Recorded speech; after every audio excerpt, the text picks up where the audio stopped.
All right. I usually wait for the mobile live thing to go live, but I can't even wait to go live. All right. So, before, okay. When I'm going to play a part of a podcast in a little bit, Logan, and that's when I'm going to really need the sound check. So, okay. But I obviously I can hear myself, and I can't hear myself in any regard. I don't know how people listen to me.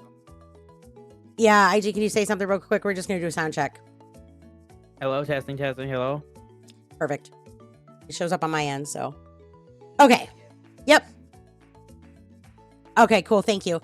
All right. So anyways, hi, Siren Squad. Here's the deal. Man, I am so excited about life today because I, once again, went to go write siren stories and had what I would just call an emotional affliction on what I've gone through, and I want to talk about it. But before I get into that, I have a really funny story to talk about. And then when I do talk about that, I'm going to share something with y'all that like changed my life in 5 minutes or less. Like I listened to this podcast and it made me go have my biggest aha moment yet. And I want to just share it with everybody. But first I got to tell you this because this was hilarious to me. So Logan slept wrong and has a knot in his shoulder. And he's the baby, and he really, I mean, he's been on antibiotics once in his life. He's never been sick. He's not toughened up in certain senses, okay? Like, I mean, he's never really been injured. He's never nothing really health-wise. He's like, I'm kind of very similar. I'm very similar, actually. I have a very high immune system, and I heal very quickly.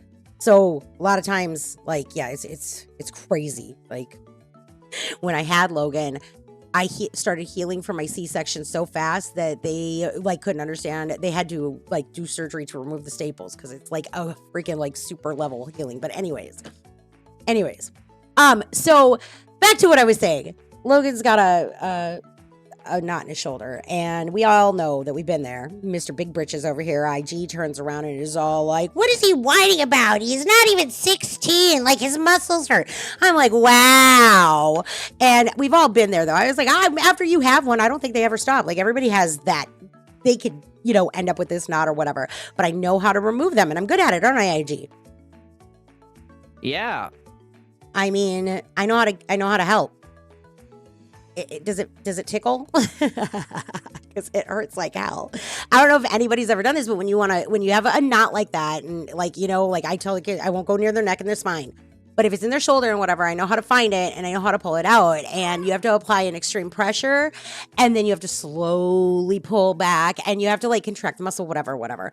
So, but it hurts like hell, but it works, and whatever. And I didn't think that Logan could handle it, right? But he, after I did it, okay, it felt better. It's moved now though, and it's gotten too close to his neck that I won't touch it. I'm not going to do it. And so, because they can move up into your muscles. And so I told him, I said, because I can't feel when too much is much. He can rub it. He can slowly push it back down and where I can get to it, but only he can tell what his body, I'm not a chiropractor, shit.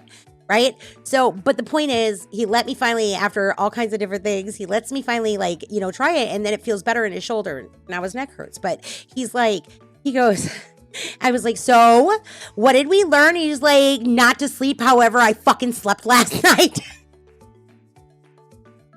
Correct statement. But my point was, maybe don't be afraid and just, face it. And if I tell you I can fix it, but it's going to hurt, just fucking do it anyway. Because it will feel better? No. That was my point. Anyways, guess we're not all on the same level. Fun stuff. All right. So, okay. Now, here's the deal, chat. I am going to mute the Tiki Bar audio, okay? Because I have to share with you this just clip. Because this is what I think is this is one of the most important messages for people who are healing from shit that I am right now. Because of this last relationship I was in, I am finally going to accept it. Okay. But the word is thrown around and everything. So I'm going to put the link to this whole episode of this woman's podcast everywhere I can. because if it even changes one more person's life the way that it just has mine, oh my God, I have to share. Okay. So Logan, can you check me for audio here? I'm going to press this. This is Mel Robbins, by the way, chat. Okay. I want to take a step back and talk a little bit about the definition of being a survivor of narcissistic abuse. How would you describe someone or what being a survivor of narcissistic abuse is? So a survivor of narcissistic abuse is in essence a survivor of a narcissistic relationship, right? They've experienced all the patterns we've already talked about in the prior episode, the devaluing, the minimization, the gaslighting, the manipulation, the domination, the betrayal, the breadcrumbing, all that stuff, like being minimized, devalued, all that. I'm going to stop right here and just tell y'all that if there's anything in there that you didn't understand or you didn't know any of those words, she just used, use Google. Because I didn't understand what breadcrumbing was. It caused me to look it up. And that was one of the biggest lights. When you can understand why you are reacting to something, because it is a scientific, it's something that has a formula, has a pattern, has something you can figure out. The problem is we are so emotionally afflicted when we have suffered from narcissistic abuse that we tend to second guess ourselves and turn inward. And so I think it's really important to just mention that. And they do too in this podcast, which again, I'm going to share the whole thing. So I'm going to let her go on talking about what this means. That happens. Those are the behaviors. That's what narcissistic abuse is, by the way. It's the behaviors in the relationship. Being chronically exposed to that and not understanding what the hell is going on leads to a fallout in the person. We also talked about the anxiety, the helplessness, the rumination, the regret, all that stuff. Okay?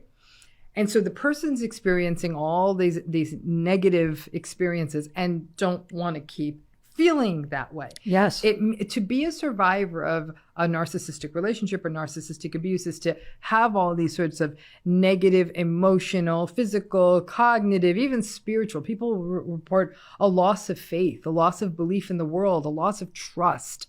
All of those things are a byproduct of having gone through one of these relationships. And if a person is not taught what narcissism is, how it shows up in them, what was happening in the relationship, and above all else, being sort of coaxed into radical acceptance, these behaviors are never going to change. These patterns are never going to change. You can set a clock by this person. You know, years ago, Mel, I worked with a client. All right. So we're gonna. I'm gonna stop it there because you guys can watch it. I'm gonna share it in the comments and everything. But one thing she also says is the radical acceptance. This is something that does not follow. And this whole podcast talks about why we ruminate, why we sit and go over and over and are looking for that closure and looking for that explanation, because it legitimately, I call it witchcraft. Okay. But the witchcraft of narcissism and being in a narcissistic relationship. And this is the thing. First, I don't even know for sure if I have fully accepted he's a narcissist. Okay. What I can accept. Okay. He displayed narcissistic behaviors that affected me at a time where I was already freshly diagnosed with complex post-traumatic stress disorder. Okay. And it is caused, he played in my brain when it was already broken with his, whether he realizes it or not is relevant. It is irrelevant, because if it's a narcissistic trait, that is different than having narcissistic personality disorder. Okay. One is something that might have a bit of hope, but it requires a whole lot of understanding and change, which I absolutely can tell he is not willing to educate himself on, because that's not the kinds of things he wants to learn about. He used to tell me to stop talking psychology. Gee, I wonder why. Red flag. Wee. Chad's a manipulator. I should put that link in here too. I should put Jaiden Animations link. You know what I should do? I should grab all the links in time that have changed my life. Like, this one has been the most profound though, chat, because I had a little meltdown after I went to the beach and wrote siren stories. I'm not gonna lie, okay? I fucking get so angry sometimes. Like, my emotional control is not, there are times, but I don't think I'm gonna lose it anymore. Every single time I let more of it out. And that's another thing. I was going to talk about trauma dumping. So that's what makes it so hard, because this rumination, when you've been in a narcissistic, abusive relationship and you can't find that solution, because most people will think on something until they come to a solution, but this has no solution. And you cannot control the other person. Okay, so with the, like the ghosting, the ignoring, the dropping, like there's two different sides. It's almost like a spectrum from what I've seen in all the support groups I've been in. And whatever. But first of all is accepting. I can't with it. This is dangerous. This is dangerous territory that I can't seem to fully accept that he may be the narcissist, and that I want to believe, because I want so badly to believe that he is just displaying bad behaviors he has learned, basically. Because I do know that our parents were very similar. Like my father was very similar to his mother, and my father is a diagnosed narcissist. So anyways, I want to believe that, because that gives me hope. But the likelihood of that is so incredibly small. And, I thought about it. I was thinking about it last night, about how I was going to reclaim my life and what I was like, because I'm so sick and tired of feeling sad ever about it. Or angry is the worst. And I have felt so much like I'm in this darkness. Like every now and then, like I got out of the main mist darkness that was like Stephen King's creatures are going to kill me hell. But there is a shadow over me because of what I have experienced with Xavier. And he doesn't care. And I keep appealing, or wanting to think I can appeal to him like he has emotions, but he has done nothing unless it has served him. And he is all he is worried about.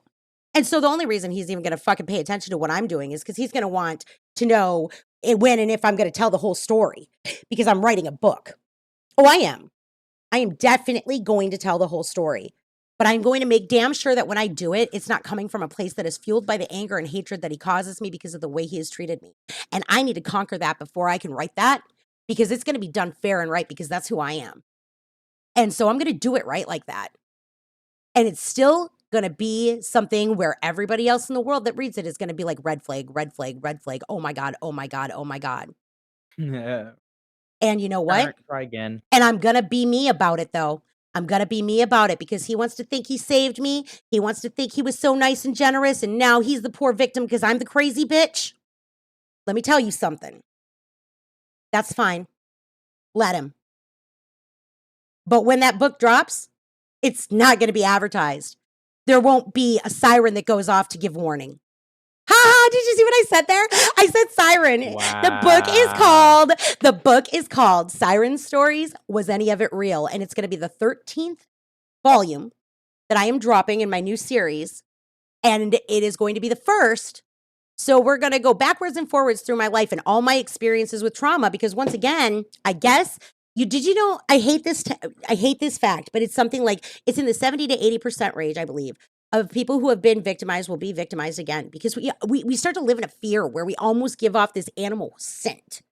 Okay. And that is not to blame victims. I want to be very clear in what I am saying right now. Okay. This is not victim blaming. What happens is, because we suffer from things like trauma and the symptomatic behaviors we will have afterwards when we have suffered something from that, in those similar situations, when we are slightly even subconsciously triggered, we give off fear. And predators look for that. So, the way you conquer that is to learn what you're afraid of when it's affecting you on those levels. And that is the hardest thing. Finding the key to understanding what is truly bothering you and what you can do about it. But that's the problem when you're in a trauma fog. You don't know where it's coming from. It's like, you know how you feel, but you don't know why. And trauma and PTSD, that's the thing. And you have to get to that center. You have to find it. And that's where therapy is so fucking amazing, okay? But then, so anyways, unfortunately, because I was in a trauma response mode, it's no surprise. But suffering from narcissistic abuse, like narcissistic emotional abuse from somebody who was my best friend for 17 years, was the last, that is the third line. That is a third relationship where I literally had somebody stick something in my back. It comes in threes. That's what it did to me. And it erased the people in my life where I had forged relationships with them when I had already been in an unhealthier state of mind, because I had been friends with these people for 20 years and I had childhood trauma. Okay. I'm only going to be 43. I have only spent the last 10 to 12 years now truly working on my mental health, only to get slammed in a crazy catastrophic trauma experience that couldn't, like, I mean, really, truly couldn't have been, it sounds like it's fucking sci-fi, okay? Fucking crazy fucking bullshit that happens, all right? Causing our family to go through a traumatic event where my best friend thought he could play in my brain after that. And whether he, as much as I want to believe, here's the thing, he never tried before because I was too strong. So all I know is that I had to find that strength again. What happens is we fear because we don't know where it's coming from. We're scared of something all the time that we can't pinpoint. How can you face a fear that is a phantom when you don't know where it's coming from? Logan just said you call the Ghostbusters. Bruh. That's, bro. So, but this Mel Robbins has a theory. It's let them, let me. That's what it is. Let them, let me. And you know what? That it is, I understand it. And she does a great job explaining it. And I'm going to be sharing her resources because when you are recovering from something like this, okay, I do look crazy. You know what? That's a fucked up thing that pisses me off. Is that he can turn around right now and be like, she's just crazy. And you know what? Yeah, because he made me that way. And I was. But not anymore, bitch. I'm not afraid anymore. And the self-control, like every time I tell everybody, you always go 3 step forward, 2 step back. That is a trauma recovery. You're going to slide. You're going to go back. You're going to have those weaker moments because you work through it every time. Every time you have the bad experience, the next one should be less bad. And that's the goal in therapy, okay? Like it's not going to be, you'll be walking along thinking that you have made this huge, huge, huge amount of progress and that you're like better, right? But you might slide and the goal is not to beat yourself up when you slide, but to get back up and go 3 more steps forward because you're always 1 step ahead. And that's all that matters. And my steps from here on out are going to stomp a mud hole in some fucking people and I don't care anymore. Bruh. I don't care anymore. Because I'm going to share my story and I'm going to talk about it and I'm going to show what healing and recovery is. And I want to be somebody that helps, like this woman just says, she is so, her podcast, and it's not all just about it. It's not about narcissism, because that's the other thing. I think I fell into a trap of trying to figure out what it was. And I believe that's important because that's how I have to heal. But once you get that information, it's time to move on. I will no longer ruminate on the fact that I am a narcissistic abuse or emotional abuse survivor now, because I guess I just have to survive everything because God's got plans for me. I don't know what to say about it. But literally now, my mom died, my dad, my special needs. Like, oh my God. Okay, I am a survivor. I always have been. This is just another one, but this is a new one, and not all of them, they're not the same. The trauma and the stuff, it's not the same. And this is a new one to me because it is. And let me tell you, now I know what I'm doing to survive it. And if I can help anybody else that's been in there, I've been 2 years in the dark being a fucking just somebody I'm not.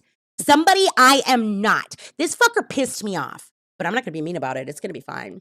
Because karma's a bigger bitch than I can be, but I am writing my story and I will tell it and I don't give a fuck. I'm just going to make damn sure that I do it from a place that is not as fueled with anger, but I'm not sure I'm angry. I'm not over my anger right now. Now I'm pissed off. That's the thing. And sometimes we need to get mad, chat. Sometimes the hurt is so bad, but what we really need to do is get fucking mad.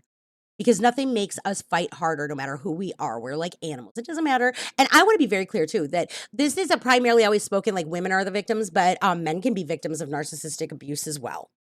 And I guess that's what really floors me in my situation, is that his behaviors can also be attributed to having suffered narcissistic emotional abuse. But that's a canon.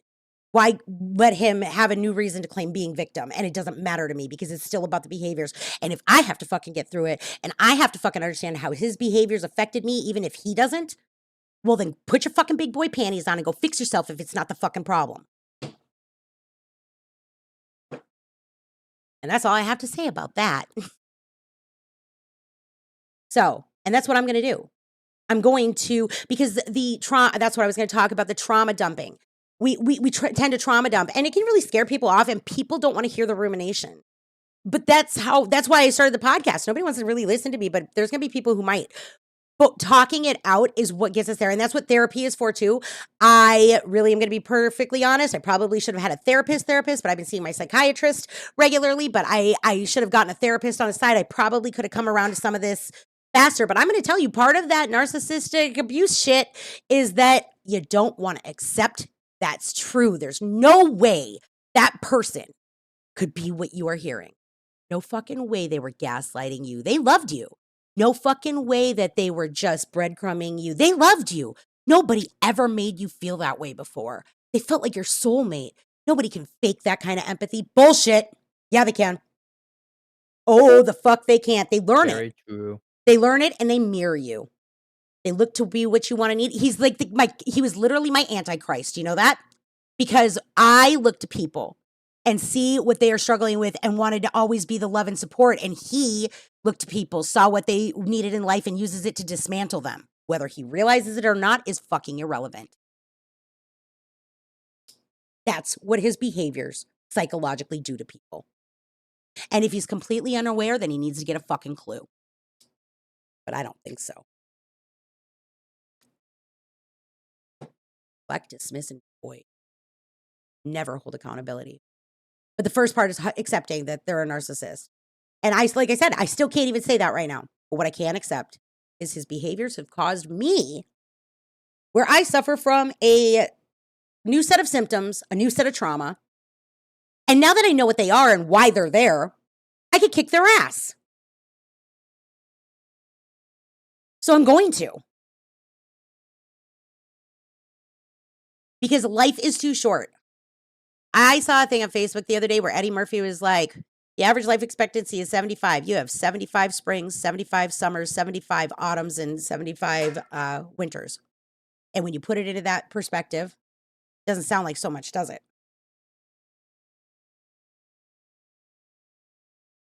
No. So live the best you can. And you know what's so funny? Is I'm going to tell the whole story about everything. Because that's what's going to heal me. And I don't give a fuck about anything else anymore.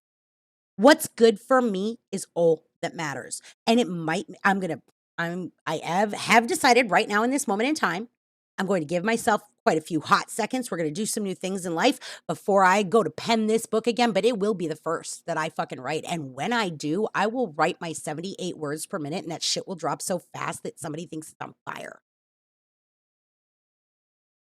Damn. And it'll come out of nowhere. And I am sorry. But I am taking back the control in my life. And I guess I'm going to stop being such an oversharer. Oh, So- no, the podcast is ending already, guys.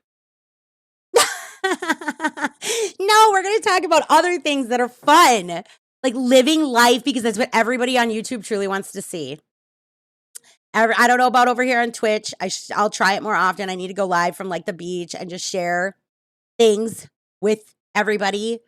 But yeah, no, I mean, this is still healing and I am going to be on this journey for a while. So I'm going to talk about it, but it's not going to be about woe is me. And I'm not going to be hung up on the sides of narcissism anymore. And what I've experienced, what I'm going to be hung up on is how the fuck I can be better me. And how I'm going to find that and what resources I can share with people so that they can find their best self too. And then I'm going to fucking do that.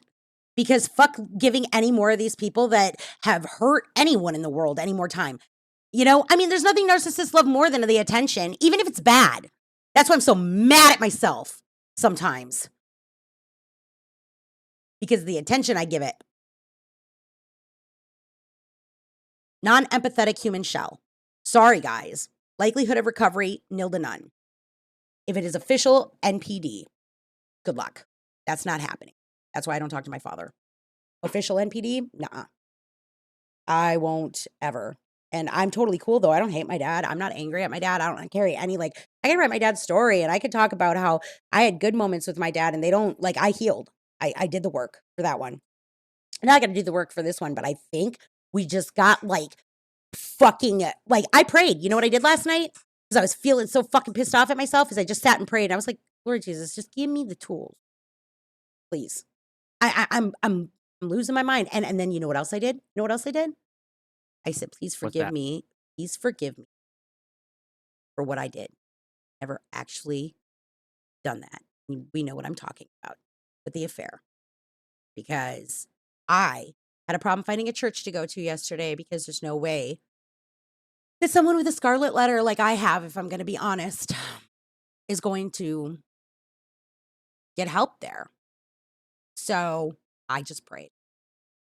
And then Mel Robbins fell into my fucking life. And I think I have found one of the greatest resources that will ever aid in my recovery. She is my new idol because, oh my God, this woman got her shit together. I am so educated by her in a very to the matter fact about the right things. I don't need to be on the narcissistic abuse boards or the PTSD boards. I don't need to sit and focus on the disability right now. What I need to focus on is the me and how the fuck I'm going to rebuild that badass bitch to be better. And nothing else needs my fucking time or energy. Correct. They're not worth it. Like, it's just time to accept it. It's time to put my big girl panties on and just fucking be done and fucking be done with all of it. Like, I mean, just literally. And then I'm going to tell my story, though, because it's going to be a sweet, gratifying thing because secrets and lies are the things I hate more than anything in the world. So as soon as I am capable of writing it impartially and fucking honestly, and I can give it the respect it deserves because it was an experience in my life, because that's what kind of person I am, then I will do it. And it will get done probably in one night. Watch. And I already know exactly how I'm going to publish the book and give them away. So I'm sorry, but I get to take back the control of my life. And the lies that people want to live with and think I'm too nice to tell, they're wrong. Because if I'm going to share my truth, you better be damn fucking knowing that I'm going to share theirs as well. I'm not going to start writing a book about how I fucking made the biggest mistake in my life and not shine a light on them. I'm just saying. Because that's like, okay, that's called accountability, chat. That's what we call accountability. And so if you're ever sitting there and you're wondering, could I be the narcissist in the relationship? If you are willing to hold yourself accountable for your own actions and how they played a role in things, it is definitely not you. Fun fact. All right. So I could not sleep after this resource was put in my lap last night. Because I said, I was like, I felt like I was like, when I was getting help, because what happened was I was really upset with myself. I didn't know why I was reacting emotionally. I ended up going to self-help on Facebook, you know, like all the groups that I'm in. But the problem with the groups, they're a part of a process. I'm not saying that they're bad, but we outgrow what we need, you know? So I ended up being able to trauma dump and share it all and ruminate with these people in order to get past that. But now it's going to be time to move on because I don't want to stay back in that moment. It's time to go past it. So now it's time for me to learn to understand how I've been affected, what behaviors I don't like, why they are that way, and how I'm going to fix them. And that needs to be the only thing that matters, because it doesn't matter what he thinks, what he does, or if he's alive. I don't fucking care anymore. It is about the fact that I am me, and that's where any of my focus and energy needs to be, is on me. Let them, and let me. I'm going to go let myself live my life, do my thing that I need to do, and go on, because otherwise the one problem with it is if I stay in this spot and I don't move out of it, I give him that control in my life. Like, I'm never going to forget him or be okay without him. And if he is a narcissist, that is not something, like, at that point, oh my God, having the power to take that away. Well, I mean, that's just what will keep me safe. That's what will keep me safe. So, you know, from also anybody else, like, I have a new bullshit radar that's fucking unreal now. Unreal. And I don't have the same size heart. Well, I do. I have just as big a heart as I ever have. The thing is, it's more for me now than anyone else, because I'm going to love myself the most first. And I was so awesome before. I can't imagine where I'm fucking headed now. This is like, I can't even believe it. This is like a DLC level up. Bro, I've broken. I am max. We are maxing. We are going to, we've been wondering. We knew I was on a fucking growth trajectory. We knew that something was changing because I was going to level up. Well, I'm telling you now, like, I'm an expansion pack at this point. It's going to be great. Whatever happens here on out is going to be just like, awesome. I mean, I hope I don't flop like any of those to do that. But nah, I got a lot of faith in myself. Got a lot of faith in God again. Maybe. So I'm really excited about just like, and it's crazy. I don't feel Alka-Seltzer in my brain like I did, like as I was healing. Remember that? But I feel a different pressure. Because that's another thing.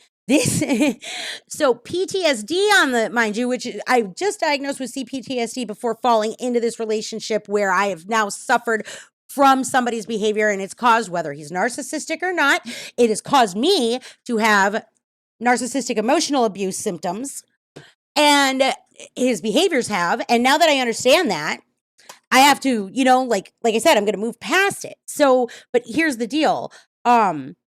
It actually, the trauma and the PTSD literally does change the chemistry of your brain, for one.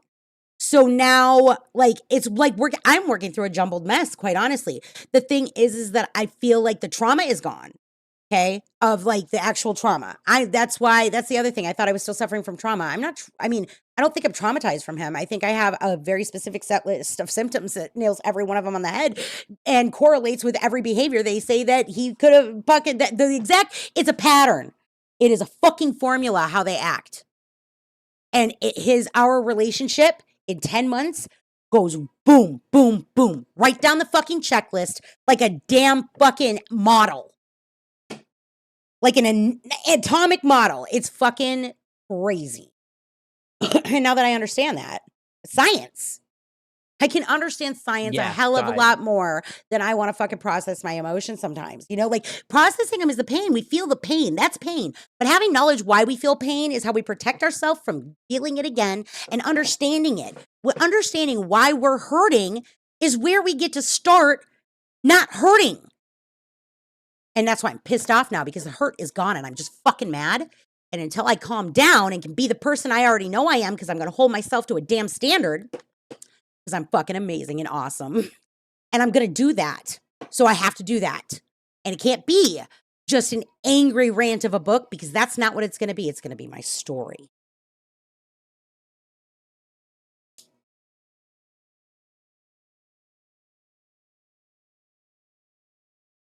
And it's going to be crazy. What is that horrible noise? Oh my God. Oh my God. Oh my God. What horrible noise. Oh my God. Oh, I can't. I turn around and your brother's trying to use the PlayStation controller to get the muscle crank out of his neck. Bro.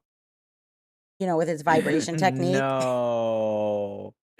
That's crazy.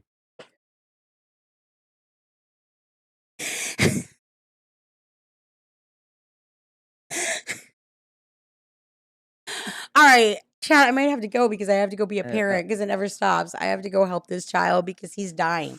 He's going to die. This fucking kink in his neck, like his shoulder neck area, like until I help him work it out, I'm going to have to listen to whining for eternity. So maybe I need to just go help him to make it stop for me.